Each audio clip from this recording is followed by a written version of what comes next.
It's conference championship week, and as we always do, we're giving you the first look.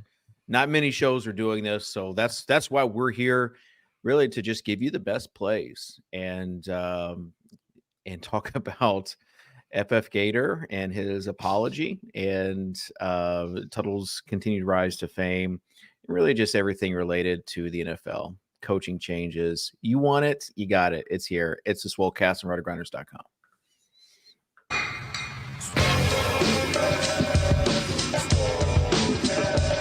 You think Mattek from the Swolecast? I was like, yep, that's me. I just want you guys to know I'm total dust. I'm the problem. Hear ye, hear ye.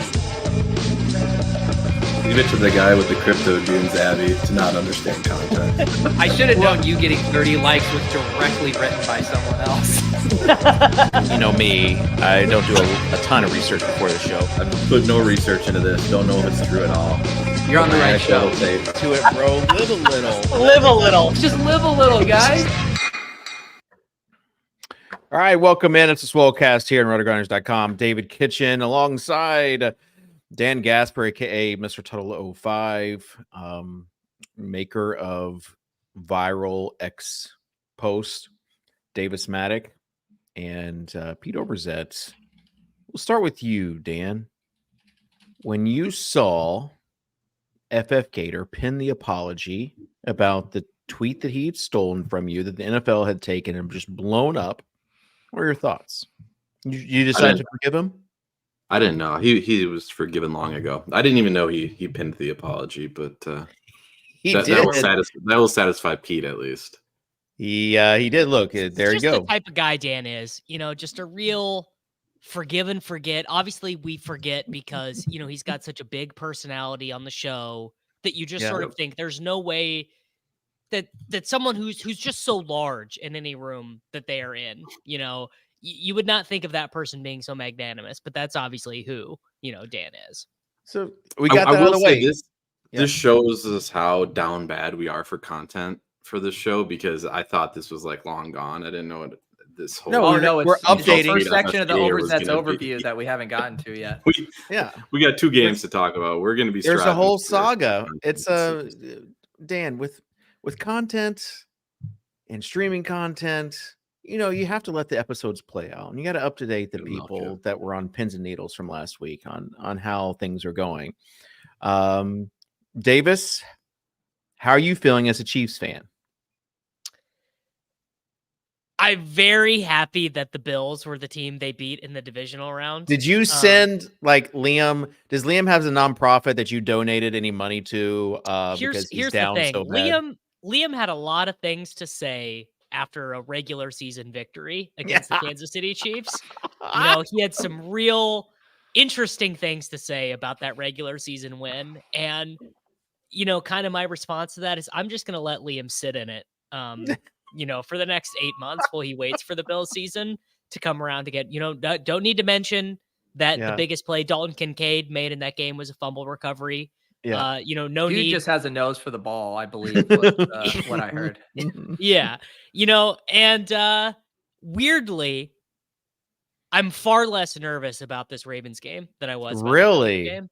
Yeah. Not because I think the Ravens are the best team in the NFL. I actually think they're even better than the 49ers. You playing with house money emotionally? Playing with house money. Cause we already can say the thing now that, Mahomes is undefeated on the road, in his career. But now that he's the 6 straight conference championships, that no one, he's already played in more conference championships than Peyton Manning. He is fourth all time in wins for a quarterback in the playoffs. So it's all gravy. And to be honest, I almost sent this tweet this morning, but I decided I didn't want to spend the entire day arguing. No, but boy, personal growth.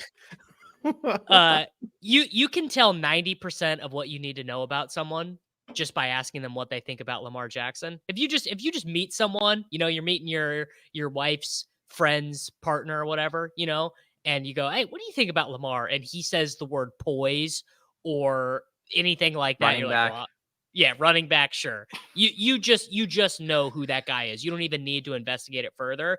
So I'm really rooting for Lamar just in a general context anyway. Sure.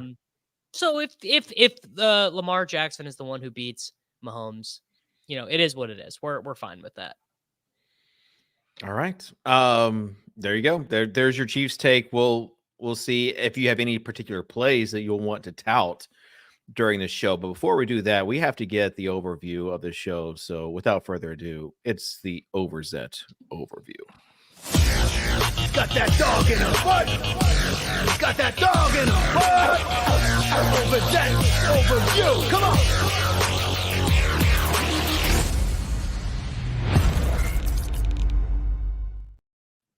Yes, as we already hit on at the top of the show, after mounting public pressure, the FF Gator heeded the words of Swolecast Nation and pinned the apology tweet. If you guys saw on the screen share, the apology is now up to 7 likes. So I think we get a real kind of snowball element going here, really get this apology going viral. Trey Palmer, by the way, who was kind of the impetus for all of this, he very much understands. Oh, he knows. Understands what it means to lean into a bit, because he once again woke up pissed off before the Bucs game against the Lions, and he promptly recorded 2 catches for 32 yards and no TDs. Rest in peace officially to the pissed off narrative splits that set sports gambling Twitter ablaze last week. In other news, the Baker double stack we built last week on the show scored 144.66 points and finished in 8,443rd place in the 5K Challenge DoorDash and Clay Matthews Sunday football series. The only whiff in the lineup was Mattek's Deebo Samuel selection. Oh, okay, no. Okay. Not allowed. No. Not allowed. He played 4 snaps. It's not allowed. Yep. Well, you can't put an injury-prone player like that into your lineup as your first pick there. Ask any one of your friends what they think about Deebo Samuel. It'll tell you everything you need to know about a person. That's actually true too. That's also Deebo Samuel is a dog whistle for fantasy football, though, for how a person approaches fantasy football. Yeah, Pete, what did Ayuk do? What was Ayuk's stat line do while we're being we're moving on. Here? Clay Matthews, who I was thinking as I was writing, I was like, Clay Matthews has to be just like totally exhausted with DFS at this point. He's like, you guys really want to run this for the conference championship weekend again? He rolled out a Lions double stack with a Chris Godwin bring back, and we beat him by over 25 points. Stick to whatever the hell you're doing these days, Clay. No idea what you're doing, but stick to that. Because DFS ain't it, buddy. Is he on TV? In other news, what's that? No. Clay Matthews, is he on TV? No. Not on mine. I thought you only turned on the TV once a week for 30 seconds to see what Jake Laser says. No, I bum YouTube TV off my buddy now. Oh god. So I can watch whenever I want. Get your own YouTube TV account, man. All right. In other breaking news, Reese Witherspoon is now in on making snow cream. Soccer Dave Tree expands. Go ahead and tell the people what she said after the blowback that she received. You say what she said, because I didn't click that link. She said, "You only live once," which is basically the same thing as live a little. It's saying that like there's a chance that you're gonna die eating this snow cream, so you might as well enjoy it. I'm extending the branch over to the Reese Witherspoon tree and hoping that she accepts. I just think it's hilarious because like between pickleball and this, Kitchen has an uncanny ability to be on top of the most basic bitch fads. Like you are so good at it, Kitchen. I was before the Reese thing. Yeah, your life is like a walking like Gwyneth Paltrow blog or something. It's been a busy week for Kitchen though. He had to take a break from his Live a Little graphic design project to make a Brian Callahan vision board. Just always switching, moving on to new arts and crafts, aren't you, Kitchen? Yeah. Tuttle's Brian Callahan, who is that? Yeah, we'll get to that. We'll get to that. He's probably like the newest member at Kitchen's Bible study. Is what we'll get to it. We'll get to it. Tuttle's beloved Packers lost to the Niners this weekend because Matt LaFleur didn't pray hard enough for his kicker, is what I was told. Mattek's beloved Chiefs beat the Buffalo Bills because the football gods knew that the Buffalo Tears would taste better, and they were very much correct. They're still mad. It is Wednesday, and all the Bills fans I follow, they're still mad. They're still doing like, we gotta fire McDermott. It's all everyone failed Josh Allen. Basically, is the issue, which is honestly true. If you're looking for a delicious recipe, I recommend drizzling some of the Buffalo Tears on top of your snow cream. Just absolutely delicious. And we are now on to the conference championship weekend, where we will deliver the premier first look on this slate. Back to you, Dave. Thank you. Good stuff there, Pete. Yeah, I saw a few comments wanting my reaction to the Brian Callahan news. Brian Callahan, Davis, is the son coach, also named Brian Callahan. Used to coach the Oakland Raiders, now the offensive line coach for the Browns. However, his dad it wasn't like nepotism where his dad ever gave him a job. He worked himself into a job. Quarterbacks that he has coached include guys like Peyton Manning. So he is from the Kubiak / tree of whatever. Good off. Let's okay, this is a good bit, guys. Let's do a good bit here. Dave, just define kind of what would you sort of say is the thesis statement of the Kubiak offense? Like, is this Air Coryell? Are we looking at an air raid? Is this West Coast? Is this run and shoot? Just give me Davis, give me we honestly we don't have time to really go too in depth into it. I think we do. Honestly, I think this show, all we have is time. You have lots of time, David. I know. I do have a heart out today. It is. I have like 4 things to say about the slate, and I can get them out in about 30 seconds. It is complicated passing concepts, really, and about getting open in space. So that's kind of that's the offensive philosophy, more modern. So it's a big difference from the exotic. What are you saying? There's a lot of ball, dude. He's dropping ball knowing knowledge on you. Don't understand complicated pass concepts that gets people open in space. No, I just stick to snow cream, Kitchen. Gosh. Anyway, I just wanted you to tell me about the Gary Kubiak tree. Really, that's all. Anyways. What as far as, and he comes from the 49ers, also has been with the Bengals for the past 5 years, worked with Burrow. The big thing, though, is that they created a director of operations, and they're going to lean into analytics, which, I'm all for. Sounds like that's why they fired Vrabel, right? Was that they basically just wanted to Amy Adams, as organization. Amy Adams, who we call Miss Amy, she said today in a statement saying, "This isn't my dad's NFL," which I took as kind of a shot towards Vrabel. So yeah, power rank the Amy Adams of the world, Kitchen. How do you? Yeah, I was gonna say that name sounds familiar. Wasn't she on The Notebook or something? This is Amy Adams Strunk, the owner, but like her dad's Bud Adams, who was the old owner of the Oilers, now Titans. Other Amy Adams, though, I think she's the one in Trolls movie, right? That's definitely what she's most known for. She's in Superman. Place. She's in Superman, right? Like the 2014 Superman movie. Okay. Oh, I was thinking American Rachel Hustle. McAdams. My bad, guys. Oh yeah. Yeah. All right. So Dave, culture, just so you know, I did just want to give this to you. The Kubiak tree is more or less the Shanahan tree. Yeah. I did. Well, Shanahan is part of you it. To know that. Yes. Yeah. Well, no. If anyone understands complicated trees, it's David Kitchen. I'm saying Dad Shanahan. Kubiak was Dad Shanahan's offensive coordinator for a decade.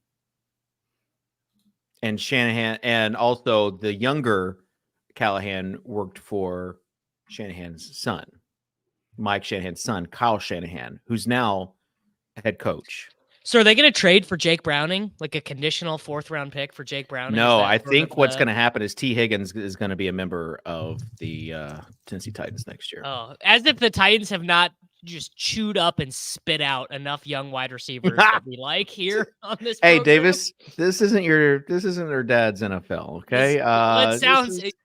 My dad's NFL sounds a lot like them paying T. Higgins a lot of money in free agency. It's different. It's different, Davis. We have a young, sexy coach, all in on analytics. It's like the Sims version of NFL. So, with that being said, I got a question. I'm going to bring Tuttle back into the program if everyone's all right with that.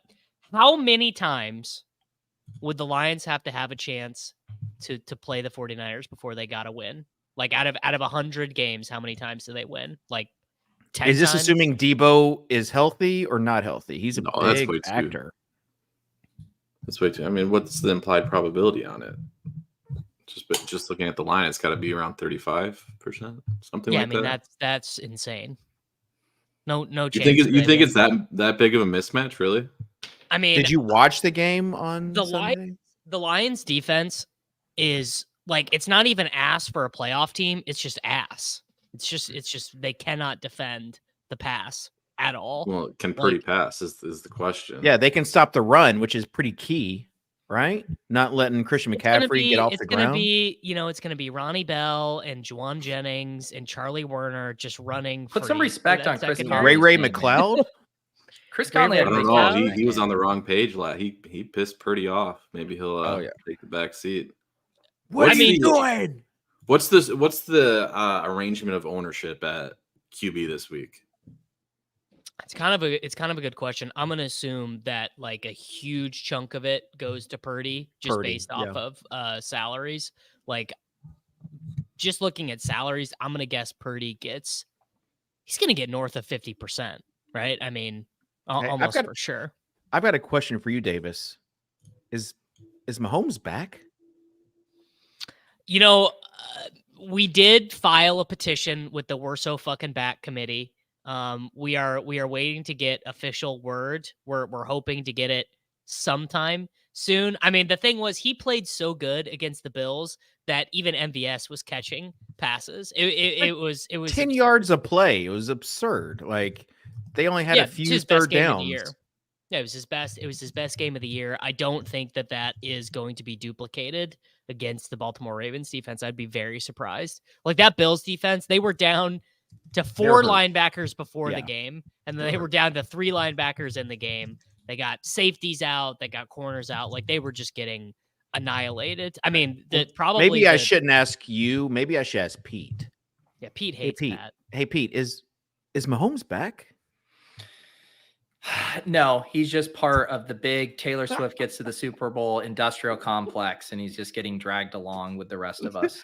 I saw a meme that said there's only one man that can save us, and it was a picture of Lamar Jackson from the but you got to choose your conspiracy, right? You got the Super Bowl logo conspiracy that's predestined the Ravens because there's purple in the logo, or you have the NFL wants Taylor Swift at the Super Bowl at all costs. One of those narratives is going to win.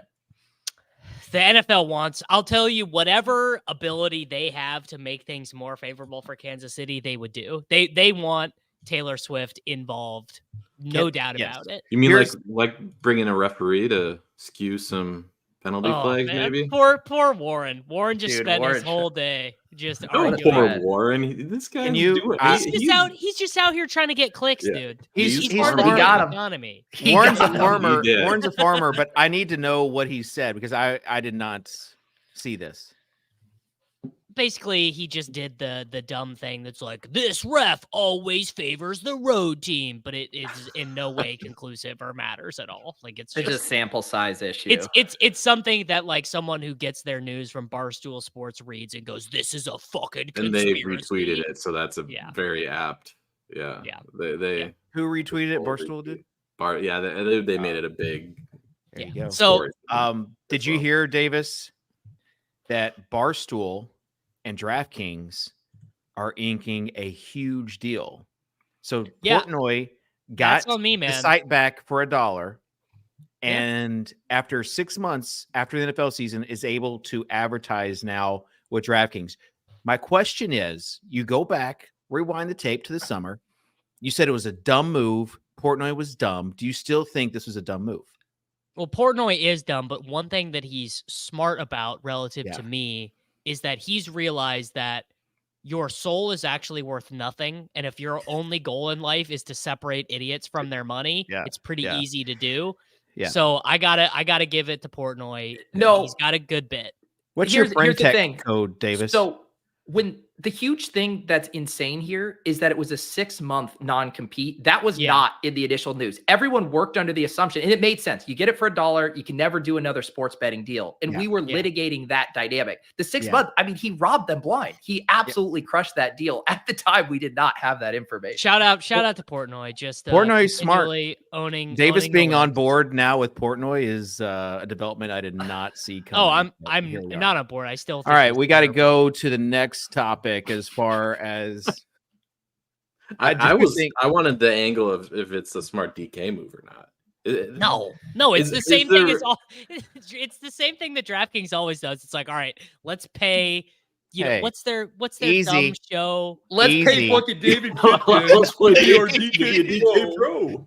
Like, is there more cringeworthy content on the internet than big corporate entity pays? Le Batard's show, like, I don't think that's a good deal for them. They're not making any money off of it. But I just want to see if you would go against with the Le Batard show.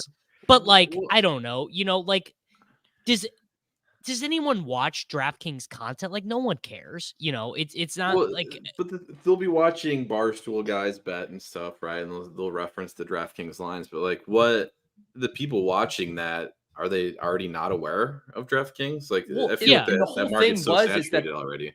The Barstool sports bettor wasn't actually like a sticky user. Like, they weren't coming back. They weren't actually good sports betting customers. They were doing the pre-promo, tailing the stuff, and then burning their money and not coming back.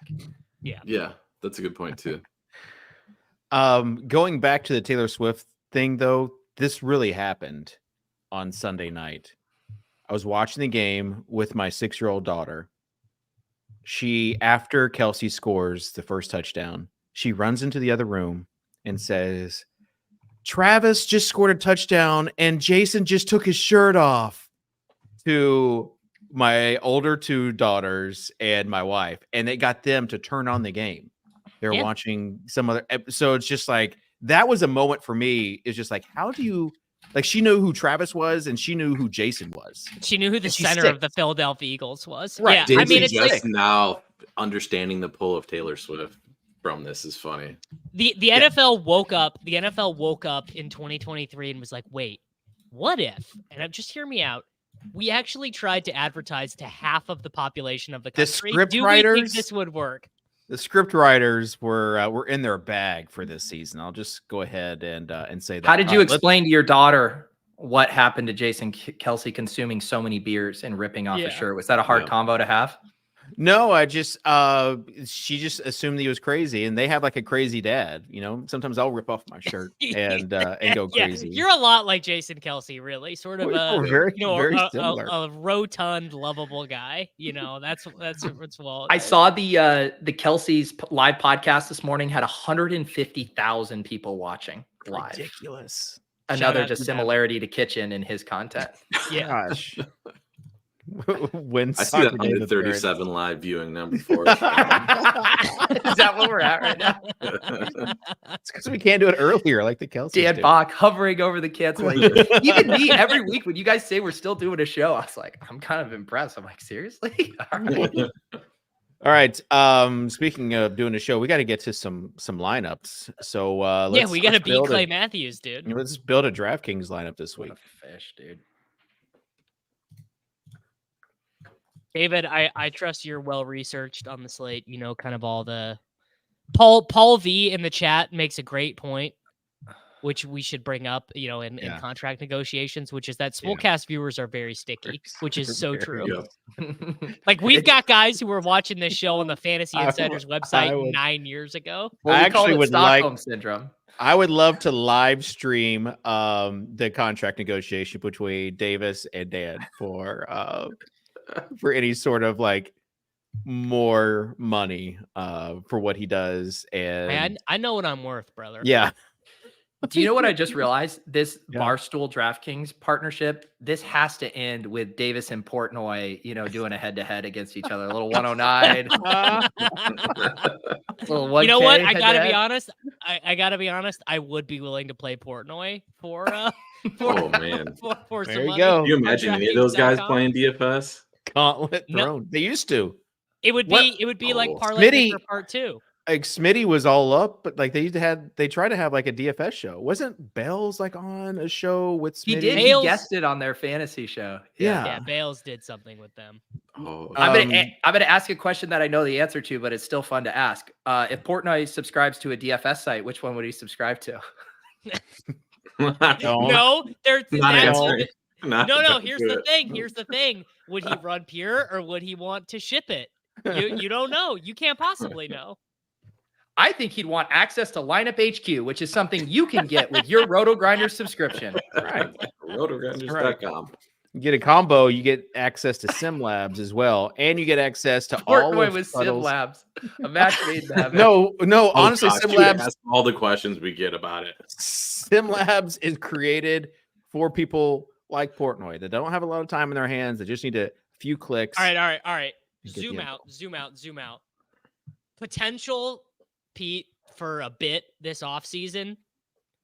David Kitchen explains NFL DFS simulations to Dave Portnoy, and that's just the whole bit. It's just David explaining it and Portnoy not quite getting it and asking questions and Dave Done. answering it. Like It's like when the 66% Winklevoss right. went to his house to explain Bitcoin to Portnoy, except now Kitchen's doing it with DFS.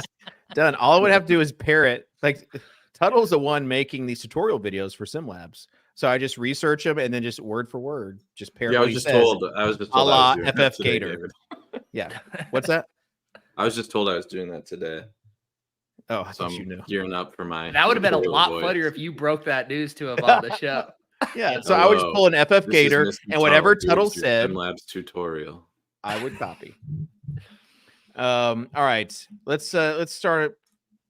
Let's create a lineup. And I don't know, Davis, do you want to go? Since obviously this kind of revolves around the Chiefs and who you're playing from their offense. Yep. I will be selecting Travis Kelce for Oh $6,600 no. dollars. Really? You're gonna pass over the free square at tight end, huh? Who's the free square? Well, I guess if we're not playing George Kittle, we got to play Brandon Ayuk. He can't keep getting away with this. Trust me. Nice Brandon 6.2 points. Nice 6.2 points against the team that just fired their defensive coordinator. Let's wind back the tape. Detroit's defense is ass. I could score a touchdown against them. That's Juwan Jennings. That's 47% playoff best ball Right. exposure Juwan Jennings season. Peter? Brandon Ayuk is in. Oh, Sosa already has it. boy. There you go. Sosa's on Tuttle? top of things. We're going Mahomes. Screw 'em Wow. all. Patsy against the Ravens. Can we also just say again? I've looked at the slate for about 3 minutes, but the Brock to Kittle is going to be mega chalk. We all Yeah, in see, this is agreement what on I'm like. Yeah. What do we do here? This is what I would like to discuss. I feel Because like I do think naked Purdy's going to be mega chalk because Yeah. but then it's going to be Lamar. And then, Lamar, it feels like if you're playing cash games this week, that it might be a Well, here, Brock let me play. tell you the actual Lamar is interesting the thing. upside play, though. So the actual interesting thing about the slate is that Justice Hill is sitting at $4,800 as a home favorite against the Chiefs. He played way more snaps Yeah. than Gus Edwards last week. The idea that he would be the lead back in the playoffs did prove to be true. Shout out Peter Overzet. But weren't they also up by a Well, couple of Pete- touchdowns? Was it like I was wondering when I was watching the game, like if it was rest related, like they didn't want to No, it spend was- all of Gus Edwards' bullets. As somebody who told Pete that we wanted to wait a week, I mean, we kind of got it, right? Because we saw what the roles were going to be, but Hill didn't like throw up some massive game. So we kind of got it. But I mean, I thought Edward, that's like the dream scenario for Edwards. The last game was to Yeah. get some carries, and he just did not. So I think it's But pretty they clear were that- also salting it away with Melvin Gordon Like it just felt like Yeah, they were just like, purposely not just like- using Gus Edwards. Let me You mean put this Dalvin officially Cook? on the record. Same thing, I'll though, but yeah. Dalvin I'll Cook. plant a flag. I'll plant a flag and say Dalvin Cook doesn't see the field in this game. I'll just go ahead and go out on a limb and say we don't see any Dalvin Cook in this game. How about that? It wouldn't be the first time we saw Cook running back not show up in the playoffs. Ooh, Heyo. burnt. Yeah, Ty Johnson took over that backfield last week. All right, Dave, why don't you go ahead and make your pick, bud? Was Justice Hill in, or was that Dave? I forget what happened there with the Justice Hill discourse. Tuttle said Mahomes. Okay. And we were just talking Mahomes. about what we're going to do. You know, we're going to have to save some money. And I'm looking at guys that can help us save some money. I'm looking at pairing Mahomes with a Mr. Mecole Hardman. No. God. What on the tape made you excited about jamming Mecole Hardman in here, Kitchen? He's minimum salary. And Dave, if you want a Chiefs wide receiver, it's got to be Marquez Valdes-Scantling. Does it though? Or Justin Watson, or Noah Gray, or anyone other than Mecole Hardman. So I'm glad David brought this up in the donkiest way possible, but because this kind of does like depend the slate, right? So if we have these guys that are going to play Mecole who might be relegated to 0 snaps, I think it's coming. I think Hardman It has to to 0 come, is right? coming because Tony will be back. Valdes-Scantling was the one who was trending the wrong way, but they like him for like a lot of different reasons. And if they can depend on him to just like catch 2 passes a game, he's not going to be benched. Sky's coming back. Tony's going to be active for his like 6 snaps or whatever. if Tony's active, Mecole's a 0 for sure. I think that's right. If Tony's active, and honestly, if we get news that like Debo is not going to be playing, like that changes things as well, right? You're going to go with one of these San Francisco. Here's the thing, receivers. Dave. I don't think you come back from literally attempting to fumble the game away. I just like it's 2 like touches, 2 fumbles. Kitchen, can you issue a global swap alert now? He's minimum salary, but I will also say that like salary. you can't really. But you also have like the worst. We thought the same thing about Kadarius Toney after that game, that he had like the worst possible game ever. And then he had an even terribler game the next week, and then he got benched. Terribler is not a word. But here's the thing: like Andy Reid is too fancy for himself, right? So one of those guys has to have a role. Tony. I am already. I don't even have to close my eyes. I can just see it so clearly. Yeah, I think it is Tony too. Tony is gonna get a fucking whoop-de-woo lateral end around nonsense, and it's just gonna. I think what he's gonna do is he's just gonna walk up to Kyle Hamilton, and he's gonna hand him the ball and be like, "Take it. Do you want it? You can have it." And 6 points the other way. We're not playing Hardman. Sosa, get Hardman out of there. Global swap alert. Global swap alert. No, I will take back Hardman and Valdes-Scantling if you want a Chiefs wide receiver, or Sky. Let's just put in Jameson Williams. All right. We got to have a cheap guy. I think it's low-key Tony if he's active. I'm gonna How say much that. is Tony this? He's 32.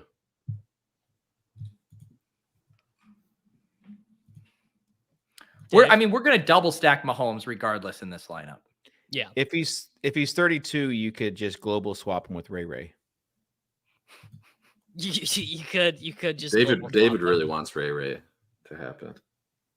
Conley's the dude, man. I mean, I do love the idea that $4,600 Jawan Jennings is just going to be the stone chalk on a DFS slate. Like, that is very funny to me. All right, it's my pick. Yeah, I'm gonna take Justice Hill, $4,800. You sure, Davis? Yes. There seems like a lot of risk wrapped up in this when you've got Sure. Yeah, totally. Pacheco at only 1,700 more, Gibbs at only 1,600 more. You're sure about rolling the dice with Justice? Yes. Okay. Do we have a Khalif Raymond update, by the way? That's a good question. I have not seen that. I got nothing since Saturday. Because I think that does matter for Jameson more than we would. For sure. Like, Yeah. Can you guys just live a little and not be worried about every single scenario? We've got 2 games. We've got 2 games, and we're saying, well, you can't play this guy. David, don't you understand that the smaller the slate is, the more that these small changes in playing time are going to matter? I understand that the 1v1's what's going to matter, but just live a little with a guy, Jameson Williams, who has a high ceiling. I get it. His floor is 0. Does Jameson Williams have that high of a ceiling? What, David, just off the top of your head, if you had to guess, Air yards? what do you think the most fantasy points Jameson Williams has ever had in his career, his NFL career? 13.3. Okay, you had that pulled up. No. It is literally 13.3. Wait, what is it? Compare him to another. Oh my goodness. Compare him to another Lions great receiver for me. Calvin Johnson. Quintez Cephas. Quintez Cephas better than Jonathan Taylor. People have been saying. All right, here's what we're going to do. Yeah. And Kitchen is already going to be able to save us in finding some salary relief because he spent a lot of time at the bottom of the barrel here. We're just going to not deal with any of the Chief scrubs, and we're going to premium double it with Rashee Rice. He's hurt, man. He's 16.3 for Quintez Cephas, by the way. Wow. Boom. There you go. Cephas GOAT. I'm going 49ers defense. Taking one for the team here. 56.50 for a running back and flex. We can make this work. Yeah, so do we play Gibbs or Pacheco? Pacheco not at practice today with a toe injury, just FYI. Oh, even though I know Kitchen doesn't want us to get into all the minutia. Yeah, Kitchen doesn't want and all that. CEH season. Oh, yeah. All right, let's go Pacheco. And we had a lot of potential options here at Flex, actually. It gives you your chalk Jawan Jennings. it's like the perfect construction for Jawan. Just put in Isaiah Likely, so we just have to do a massive global swap. A massive global swap. What if we go Josh? Wait. Josh Reynolds and leave 800 stop. on the David, table. David, please. For uniqueness purposes, I love it. Let's go. Chiefs defense. Mark Andrews. That's way better. You know what the best is? It's chalky, but it's the best. You go Purdy and Kittle. Well, that's what I said at the beginning. I mean, that's the nut. It's chalk, but I mean it rounds the lineup out perfectly. All right, sure. Yeah, it's fine. I mean, wow. Global swap alert. Are we just gonna tie at the top with 900? Is this just the optimal? This might be the head-to-head with playback. This is the optimal. It might be the optimal. I know you guys just created I can't play this guy because this way, but I don't know. Well, Jameson Williams will get out of there, so it's not gonna be the optimal. But I just so the users people will jam know, C-Mac too. Yeah, they will. I'm not playing Jameson Williams at all. You won't play any Jameson Williams. Remember when we used to ask Davis out of 150 lineups how much player X he would have? So Sosa, you're gonna put Kelsey in here, but I need you to put Kelsey in the tight end slot. George Kittle actually plays later. We're gonna need that late swap optionality with him. This is the type of content that people come here for. Is it? Sharp content. I'll tell you, Clay Matthews isn't worried about having the late guy in the flex. All right. Oh, you know what else fits perfectly? If you do the triple stack with the Mecole and then Mecole over, not Mecole. Oh no, you said it. Tony over Jameson, and then you can get back to Mahomes. But there's your 2v2 for Swolecast Nation. If you're on Soccer Dave, Team Mecole, you can make it work. That's just the pure Casey onslaught, though. Just imagining opening up your lineup and seeing like 1.2% Mecole and just knowing redemptions in order. You're saying only having 1% of the field clicking it would give you confidence that redemption is about to happen? Yes. Knowing that redemption was already about to happen and only 1% was about to reap the fruits of it. Kitchen, let's make a lineup on Owner's Box. Yeah. I don't think I have a hard out in 18 minutes. We still haven't gotten to running backs yet. So, Davis, you don't think Gus Edwards is relevant at all? You're buying into last week, Justice Hill being the lead back this week as well. I mean, the real answer is probably that neither of them are relevant. Because I was going to say, my answer is just stay away because we have no clue. Like, aren't you worried? You are getting a gigantic salary discrepancy from just a projected points perspective. You go from 6,500, 6,400, 4,800, right, to Justice Hill. So like Justice Hill is projected the same as David Montgomery, and Montgomery is 1,500 more or whatever. Like, so he is going to get played a lot, and for like 9.3 points or whatever could get Justice Hill in the optimal, depending on the distributions of the pass catcher scoring, or like if Lamar just gets 40 and you just had to have Lamar. Yeah. So of note, and pointed out to me in chat earlier on, didn't bring it back up. Gus did bang up his hand, which explains some of it. Okay. Fourth quarter, it kind of got swept under the rug a bit. Fourth quarter, 11 minutes to go. There was a play where he kind of banged up his hand. So that explains some of the carries. I mean, they kind of just did right. That's what I was trying to Dalvin at the end. But I was trying to tell you that the Justice and Dalvin were there after the game was already up by 2 touchdowns, and you guys didn't listen. No, I bet you if you looked at the Justice splits, there was only a couple more carries after that. It was kind of just riding Dalvin into the sunset. But wanted to make that clear. So maybe Gus Edwards is the mega galaxy brain play. See? When it's all said and done. If you really wanted to open your 19th eye, you'd say the Ravens blow the Chiefs out. Dalvin Cook, minimum salary, just getting all the work. Or someone gets hurt. Someone gets hurt. And he comes in. Have you thought about it? It's the all right, Christian McCaffrey. How much of him do you have? None. Davis, you just went to tell us that Detroit was this terrible defense and the backbone of this offense you don't want any part of. He only wants Debo if he's active. Otherwise, he wants 0 49ers. Explain yourself a little bit, Davis, because those two contradict each other. What do you even need to like? What can I say about McCaffrey? Either he's going to be the highest scoring player of the slate, or he's not. You know, yeah. It's kind of like him versus Lamar. You know, and Lamar probably scores more points. Can you have a lineup with both Lamar and McCaffrey in it? So if you play the both of them, if you do Lamar, McCaffrey, and you do the Chiefs defense at 2,900, you've got $5K left per slot. You need Mecole. You need me.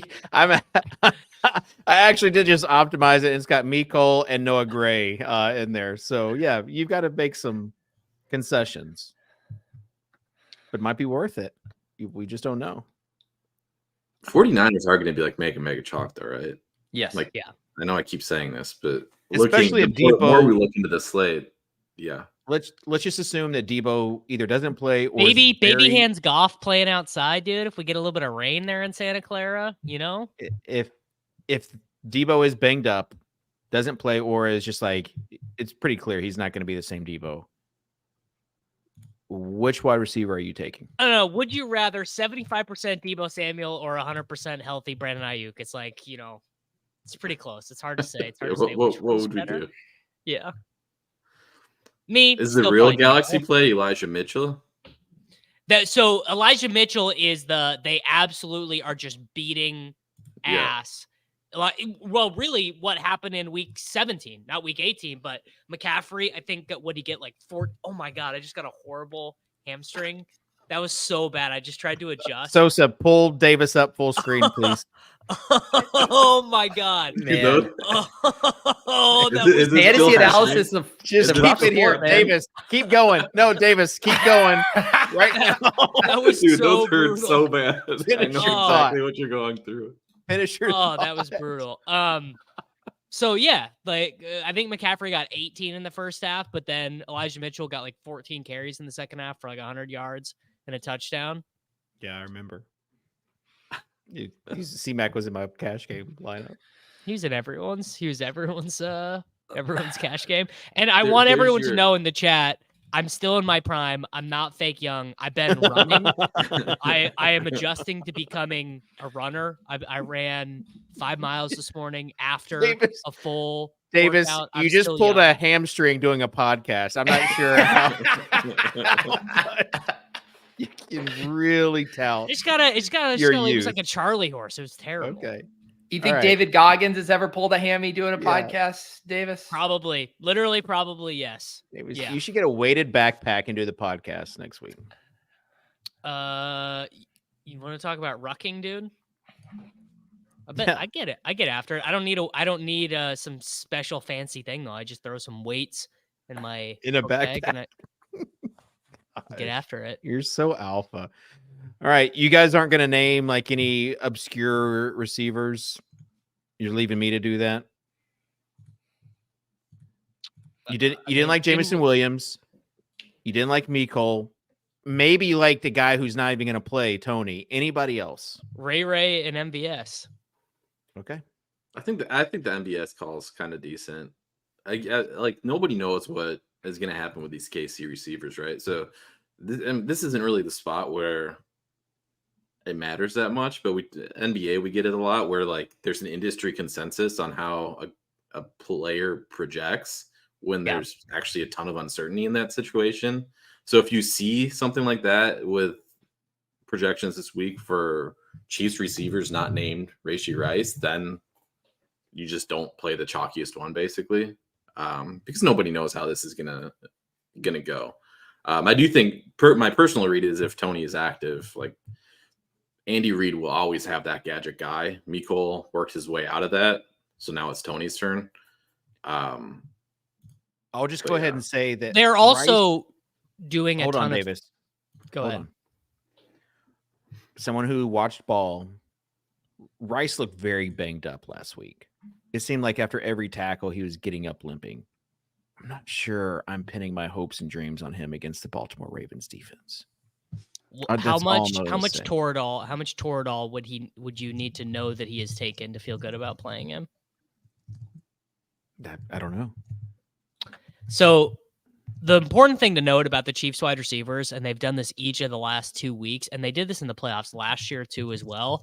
They've been playing a lot of 3 tight ends, not just 2, but they got 84% of the snaps for Kelsey, 60% for Noah Gray, but then 32% snaps for Blake Bell. Then they had Richie James for 30%, Hardman for 38%, Justin Watson for 44%, and Valdez-Scantling for 50%. I mean, it is just like, Andy, enough of the rotating, dude. It's just it's driving me insane. But Tuttle's point is correct because none of them, I don't think, are going to get there on volume. It would all just be a touchdown. It would basically be one of them gets a 40-yard touchdown. What about a guy named Rashad Bateman? So, yeah, he's a good play because a lot of the people out there thought, oh, well, they'll OBJ. get to the playoffs and Odell Beckham he'll see this really increased snap share. Isn't That's that not what we happened. said last week on the Yeah. Swolecast? Yeah, Yeah. which is I just stole that from Levitan because it sounded smart. And he played. This is when Davis only gives credit whenever it turns out to not be true. You did it with Leone back in the day as well. I'll do it with anyone. If you say something I think is smart, I'm co-opting it, and then if it turns out wrong, I'm going to say, actually, I stole it from FF Gator. But yeah, Bateman saw an increase in routes, and Beckham saw a decrease in routes, even when the game was competitive against the Texans, which is pretty interesting. Pete, I need your take. Yeah, I mean, I think you can throw darts on Bateman or Aguilar. Aguilar also 62% of the routes actually had a higher targets per route run, more targets than even Bateman. Red zone targets as well. Yeah. All right, let's move on then. Tight end, or actually, we didn't talk about Amon-Ra. What do we do with him? Good play. I mean, I probably am not playing any of him. You're not playing any Amon-Ra. You're not Well, playing so any if Christian McCaffrey. If You we just think play No, I Christian am Josh- playing McCaffrey. so, the stuff people are going to get to, right? The first thing they're going to do is Brock stuff, Brock doubles. And then if you're paying up, Lamar will be the comfy click there. Like the thing that will be the most unique are Jared Goff double stacks, right? Basically like any of this Lions stuff. People will play one-off Lions wide receivers, but if you have like the Amon-Ra Laporta stuff, like with Goff, that's going to be hyper unique. That is very true. Yeah. I don't even know. That's like one of those things that I would still have to like check the sim stuff on Sunday to know, because it feels like one of those things like, sure, yeah, it is really unique, but is it unique enough that you're realizing that equity in this lifetime? And honestly, I don't know. Would it be like a Laporta? Like we should have built a Amon-Ra Laporta team. Laporta got 11 targets last week. I mean, that is what Peter did just say. Like just said that. Yeah. But we're talking about like the obscure receivers with him. Like you've got tight ends, Kittle, Kelsey, Andrews. So Laporta is Zach Ertz, brother. You heard they did you get that email from DraftKings? They added his salary to the slate. I mean, Kittle is going to be such massive chalk. It's going to make our head spin. I mean, he's the cheapest of all the tight ends that have been playing the entire playoffs. The only cheap guy to pull away from him is Andrews. Everybody's clicking Kittle this weekend. Yeah. Double TD is going to be pretty chalky build, I think. It's going to be super popular. Probably. Yeah. Yeah. Which is like, I mean, that's just kind of continuing the trend that we saw happen in the regular season, right? Double tight end teams won the Millie Maker bunch. It's because DraftKings continues to underprice tight ends and overprice mid-tier wide receivers. Like Zay Flowers' profile at tight end would be like cheaper than it is a wide receiver, you know? All right. Anything else about this slate? 2-gamer. You think the outcomes are like anything you want to say, Tuttle? Now is your chance.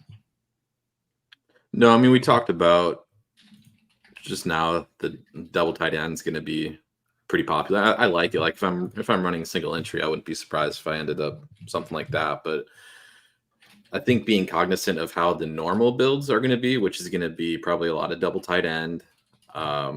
I think you'll have one cheap receiver in there as well. So that's going to be kind of chalk build. So if you can find a creative way to get out of that, which isn't easy, but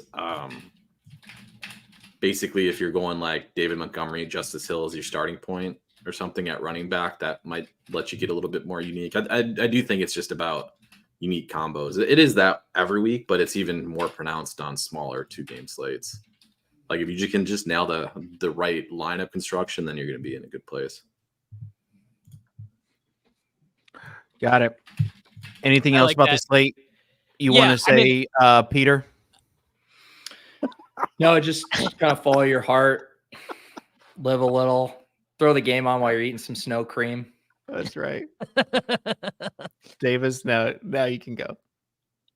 Just, don't forget that Deebo Samuel exists and that even a 50% Deebo Samuel is probably the best play on the slate. Brothers, you'll be tempted. You'll be tempted by the false prophecies of the members of the Ayuk clan. And I would really just urge you to disregard false prophets and be true to your heart with Deebo. Tuttle, is Tony your terrible take?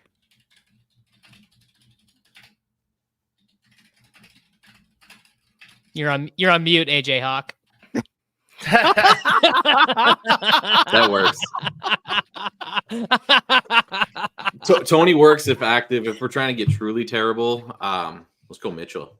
Was the truly terrible take. There you go. That's it. I don't even think that's terrible. I bet the Sims will even like that, to be honest. That's so when I was talking lineup construction, if you build lineups with Eli Mitchell and Justice Hill at running back, and Mitchell somehow lucks into a touchdown, you're just printing, because the amount of people that are going to have that type of construction is going to be so small. Okay. Pete, you're typing away pretty fast here. Do you have any final thoughts? I'm just arguing with someone about this Miko Hardman stuff, man. Yeah. He told me he's the lock of the century. Getting a head start on the newsletter, Yeah. is it? Yeah. All right. Davis. I mean, I just did my whole Debo bit. Yeah. Why are you coming back to me? Oh no, that was like you're about the slate. Anything in general, just signing off. No, I got nothing. Okay. How about some housekeeping? What is going to be the Swolecast programming schedule? Are we having 2 shows before the Super Bowl? It's TBD. Yes. Meeting So we're with- going to be here and we're going to get all of Dave's NFL draft takes next week. So we're going to do like No, you have to wait till March for that, buddy. who picks Dave? Who picks 4th in the NFL draft? You didn't say 1, 2, or 3. So is that 1, Colts? 2, 3. No, not Colts.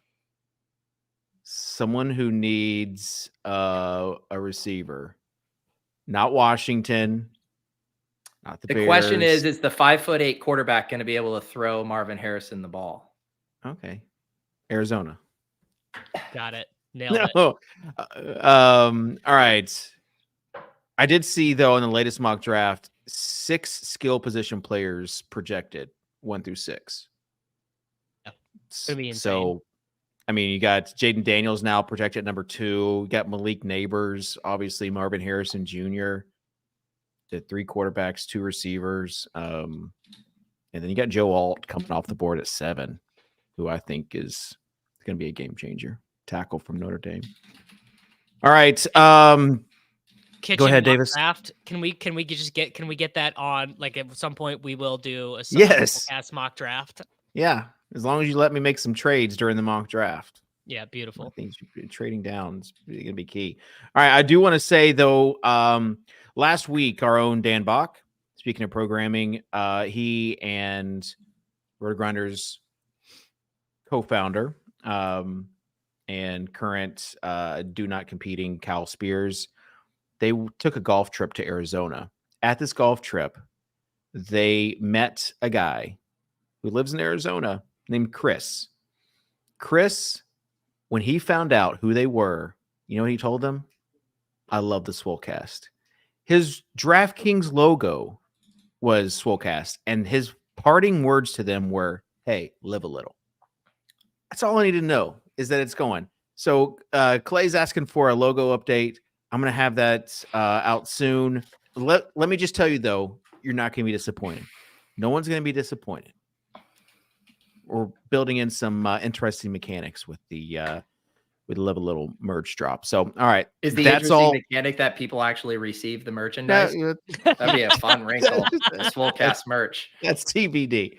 All right. But yeah, I think that's it for us. Thanks for producer Sosa for producing this show. Everyone else that's just tuning in and really how we have so many views with what we have to say. I don't know this late in the season, but I appreciate all the stickiness in every one of you. So with that being said, just have fun this weekend, live a little, and we'll see you next time here on the Swolecast from RotoGrinders.com. Peace.